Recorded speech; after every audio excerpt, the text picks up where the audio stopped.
at this moment, maybe I'd like to turn to two specific countries that raise profound questions about the rule of law. One of them, um, one of them is Turkey, as you mentioned, and the other one is the United States. And given your decades of experience observing global trends, Mhm. how surprising is it the state of human rights in the United States today? Are there trends or issues that you see that you didn't see coming?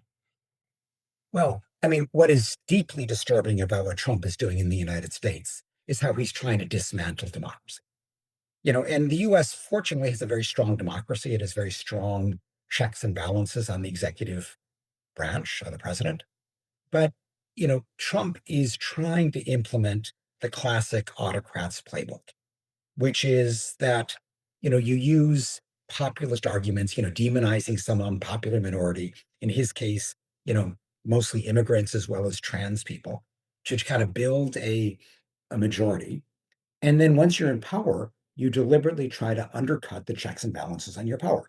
And so Trump has gone after, the lawyers, after journalists, after judges, civil society, private foundations, universities.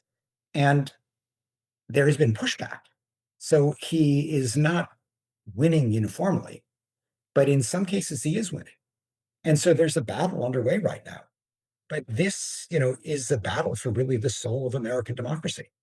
And the there are different elements of American society that are responding differently. So, for example, the private foundations, the civic groups, they're really banding together. They're mounting a common defense. The universities have not done that. The law firms have not done that. Even the media outlets have not done that, although they've begun to do it a little bit. There was just an effort by Trump and Pete Hegseth, the defense secretary, to tell journalists operating the Pentagon that they couldn't maintain their credentials unless they agreed not to disclose any unofficial information. And they all refused and they all walked out. That's a good common defense. But that kind of common defense isn't mounted enough. And our experience around the world shows that that's by far and away the most effective way of fighting back against autocracy. But that's the big threat in the United States today, far more so than even in Trump's first term, and far more so than any time in recent history.